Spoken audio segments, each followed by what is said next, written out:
Шум в ушах. Решаем первую проблему. Список проблем я обозначил в предыдущих видео на эту же тему. Видео находится в плейлисте. Зайдите на канал, посмотрите. Ты заходи, если что. Итак, чтобы убрать воспалительный процесс гайморовых пазух, пазух лобных, нам необходимо воздействовать на ряд регионов тела. Ну и поехали, не будем тянуть. Первое. Нужно разгрузить подключичную и надключичную область. Поэтому необходимо провести очень качественный массаж этой области вдоль ключицы. Если есть болевые ощущения, их нужно убирать. Вы можете это делать с маслом, можете делать без масла. То есть вот эта область должна быть максимально хорошо отмассирована. Здесь не должно быть болезненности. Все это дело мы хорошенько массируем таким вот образом.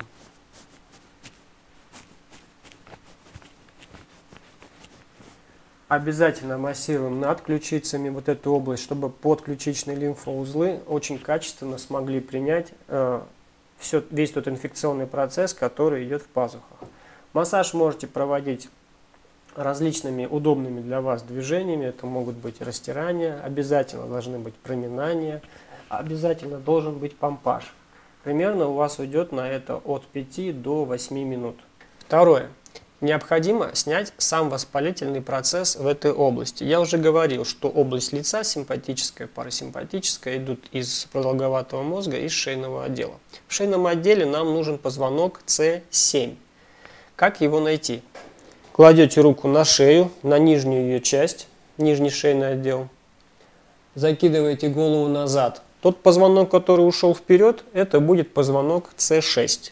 Вам нужен С7. Значит, вы спускаетесь на один позвонок вниз и ставите руки на поперечные отростки этого позвонка, не на остистый. Вам необходим 7-й позвонок и его поперечные отростки. Они чуть-чуть выше будут располагаться. Вот таким образом вам нужно поставить пальцы на поперечные отростки позвонка С7. Далее, вам необходимо удерживать эту позицию на позвонке С7, точнее на его поперечных отростках, примерно около 8 до 15 минут. В общем-то, вы почувствуете пульсацию под руками, возможно, вы почувствуете пульсацию в области лица.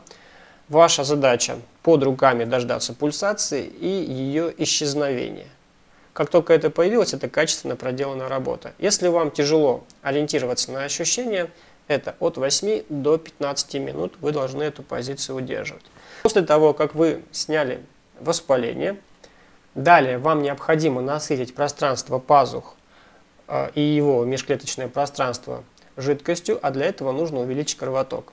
Вы сделаете это следующим образом, активируя определенные точки. Располагаете руку для левой части лица на средней части ключицы, то есть ключицу делите пополам, ставите сюда свою руку, придавливаете. Если найдете болезненность за пазухой или за ключицей или где-то здесь, это та точка, которую нужно надавить и удерживать. Вторая точка — это скуловая дуга. Вот скуловая дуга, скуловая кость посредине. И вот держите таким образом. Для правой части тела держите справа, для левой слева. Время, которое вы потратите на это удержание, будет составлять порядка 10 минут. Вы также под пальцами почувствуете пульсацию и ее исчезновение. Некоторым людям может потребоваться намного дольше, может до пределов где-то 15-20 минут. Не переживайте, вы не исключение, просто процесс немножко, скажем так, затянутый. Как только вы насытили участки гайморовых и лобных пазух количеством отделяемой жидкости из плазмы крови, ваша задача создать, скажем так, напряжение барабанной перепонки и тканей внутреннего уха. Что вы делаете? Вы просто вставляете пальцы в уши плотно и как бы создаете ротацию, вращение против часовой стрелки. На одной стороне у вас получится и против часовой стрелки с другой стороны. Они должны вращаться против часовой стрелки. Вот таким образом. Правая получается назад, а левая вперед. Вот таким образом. Создаете как бы преднапряжение ткани. Вот как только почувствовали, что ткань тяжело тянется, уши в ушах, все, значит, вам необходимо остановиться в этой позиции. Остановиться. И удерживать эту позицию. На это тоже уйдет около 8 минут. Может потребоваться дольше. Какие ощущения вы будете испытывать? Постарайтесь представить, что у вас как бы пружина. Эта пружина возвратная. Для того, чтобы ей вернуться в исходное положение, в ровное, то есть вы делаете вот такое движение, напрягаете. И задача этой пружины по мере своего напряжения прийти к центру и развернуться наружу, и вытолкнуть ваши пальцы. Как только вы почувствовали смещение ваших рук к центру, вы продолжаете вот это скручивание минимальными порциями, как бы помогая ушам закручиваться сначала внутрь, а потом вас начнет выталкивать наружу. Вот вы должны сопроводить вот это движение наружу. Этот способ поможет не всем, но очень многим. Мы разбирали, что проблем может быть множество, а последствия разные. Вот те, у кого дисфункция гайморовых пазух и шум в ушах по этой причине, проделывая эти манипуляции, могут решить свою проблему шума в ушах. Не останавливайтесь на одном разе. То есть ваша задача проделать все эти манипуляции как минимум хотя бы дней 5, чтобы получить какой-то ощутимый результат. Почему? Потому что у многих процесс может быть запущен.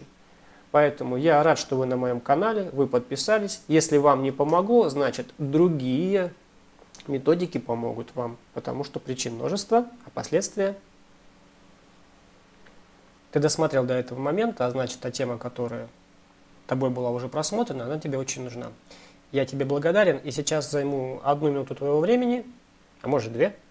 Давай познакомимся поближе, если ты меня еще не знаешь, и я тебе покажу, что у меня есть на канале. Спасибо за твое время. Если ты зайдешь на мой канал, ты увидишь, что он называется Эмника, и представлен он обычно моим лицом. А у меня очень много разных видео, и все они связаны со здоровьем людей, кроме тех, которые со здоровьем людей не связаны. У меня есть различные плейлисты. Здесь, допустим, есть плейлист лимфодренажная терапия.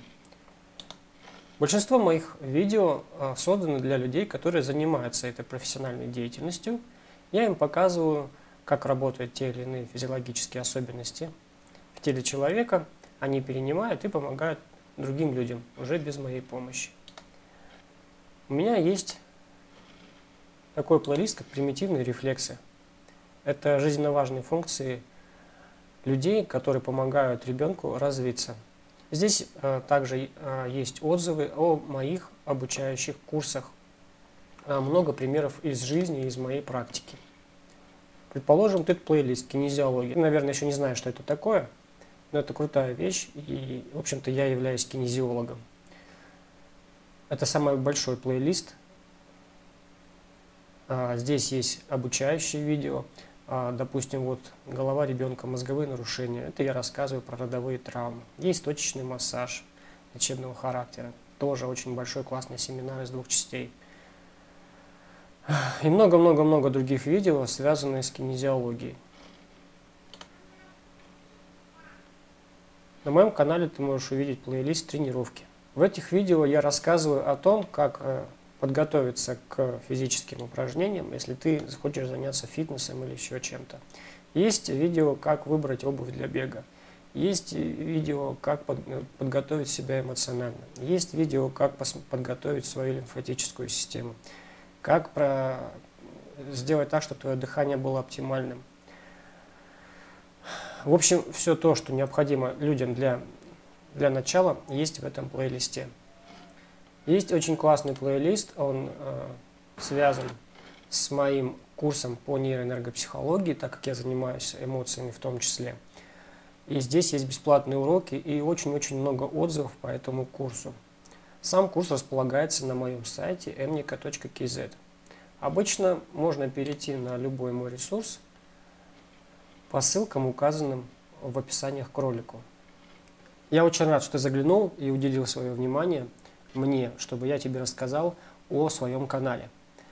Ну а кто я такой? Я кинезиолог, раньше я был массажист, начинал я свою деятельность с простого классического массажа, практикую я уже 10 лет, и сейчас я достаточно качественный, востребованный специалист, который помогает людям. Основная моя деятельность нацелена на обучение людей и, скажем так, восстановление их мировоззрения, для того, чтобы они лучше понимали себя, свое тело и качественно взаимодействовали с миром. Поэтому, я думаю, тебе это интересно, раз уж ты уже на этом моменте.